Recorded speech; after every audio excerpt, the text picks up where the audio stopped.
गद्यांश को बिल्कुल भी नहीं देखना है, बिल्कुल भी नहीं। सबसे पहले प्रश्न प्लीज अपने जो जिगरी मित्र होगा ना उसको तो शेयर कर दीजिएगा ना, ये तो काम कर सकते हैं ना, जो जिगरी मित्र होगा और किसी के पास मत शेयर कीजिए। फ्रेंड्स जय हिंद। फ्रेंड आज इस क्लास में ना हम अपठित गद्यांश को सॉल्व करने वाले एकदम ट्रिक से, और आज तक ना कोई ऐसा वीडियो नहीं बनाया होगा कि कैसे अपठित गद्यांश को ट्रिक के माध्यम से सॉल्व करें बिना पढ़े। अब अपठित गद्यांश का मतलब ही होता है ना कि बिना पढ़े को कैसे सॉल्व किया जाए।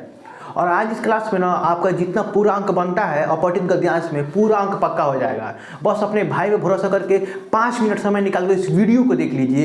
100% बता रहे हैं, कहीं भटकने की जरूरत नहीं पड़ेगी। ठीक है, चलिए यहाँ पर अपठित गद्यांश को हम सॉल्व करते हैं। देखिए कभी भी आपको अपठित गद्यांश को सॉल्व करना होगा ना, कभी भी, तो सबसे पहले ये जो गद्यांश लिखा होता है इसको गद्यांश बोला जाता है। गद्यांश को बिल्कुल भी नहीं देखना है, बिल्कुल भी नहीं। सबसे पहले प्रश्न को देखना है, प्रश्न को। ठीक है, सबसे पहले प्रश्न को पढ़ना है। देखिए पहला प्रश्न पढ़ना है, मान लीजिए गद्यांश का उचित शीर्षक क्या है। इसका अभी छोड़िए, इसको बाद में करेंगे। शीर्षक अगर पूछा जाएगा तो उसको प्रश्न को छोड़ दीजिएगा। अब दूसरा प्रश्न चलते हैं। कह रहे हैं कि स्व से क्या तात्पर्य है, उसे मिटाना क्यों आवश्यक है। ठीक है, अब मिटाना यहाँ पर एक रूट वर्ड मिल गया, एक जो प्रमुख शब्द होता है उसको आप चुन लीजिए। मान लीजिए मिटाना शब्द आ गया, मिटाना। अब यहाँ पर हम ढूंढेंगे मिटाना कहाँ पर है। ठीक है, बस कुछ नहीं काम करना है। अब यहाँ पर हम ढूंढेंगे मिटाना कहाँ पर है। ये पढ़ना, थोड़ा भी पढ़ना नहीं है इसको। ठीक है, चलिए आप हम ढूंढ लेते हैं मिटाना कहाँ पर है। ठीक है, मिटाना। ठीक है, यहाँ पर मिटाना ढूंढ लेते हैं हम। हाँ, यहाँ पर मिटाना मिल गया है। ठीक है, चलिए अब कुछ नहीं करना है, अब इसके ऊपर चलना है। देखिए बस तरीका समझिए, हम आपको रटवाने का तरीका नहीं बता रहे हैं, पकड़ने का तरीका है कि प्रश्न का आंसर कैसे पकड़ना है। ठीक है, अब यहाँ पे मिटाना आ गया ना। अब देखते हैं क्या प्रश्न पूछे। स्व से क्या तात्पर्य है, उसे मिटाना क्यों आवश्यक है। अब स्व से तो यहाँ से बन रहा है ना, जब व्यक्ति किसी दूसरे व्यक्ति के धर्म, जाति, कुल आदि के आधार पर व्यवहार करता है, ठीक है, तो उसकी दृष्टि संकुचित हो जाती है। राष्ट्रीयता की अनिवार्य शर्त है कि देश का प्राथमिक भले ही हमें स्व मिटना पड़े। इसका उत्तर हो जाएगा।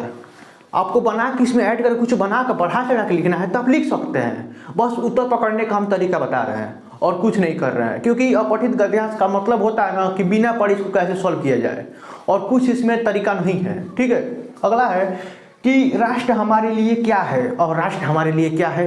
तो राष्ट्र यहाँ पर ढूंढेंगे हम, कहीं राष्ट्र दिखाई दे रहा है, सब जगह राष्ट्र दिखाई देते। लिखा है कि राष्ट्र केवल जमीन का टुकड़ा ही नहीं बल्कि हमारी संस्कृति का विकास होती है।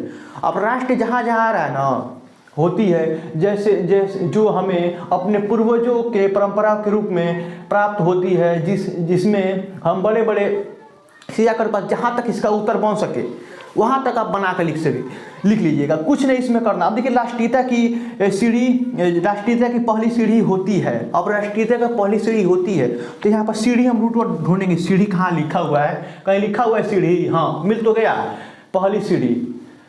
यहाँ पर हो जाएगा प्रश्न का, ऐसे चलते हैं आगे। हाँ देखिए राष्ट्रीयता की पहली सीढ़ी, राष्ट्रीयता की पहली सीढ़ी पराधीनता व्यक्ति की परतंत्रता की पहली सीढ़ी होती है। देखिए उत्तर तो मिल ही गया ना।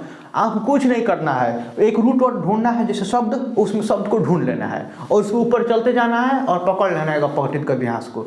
अब ये कोई प्रॉब्लम हो रहा है आपको, अब पहला प्रश्न को सॉल्व कर लेते। लगता है कि गद्यांश का उचित शीर्षक लिखिए। गद्यांश का उचित शीर्षक लिखिए।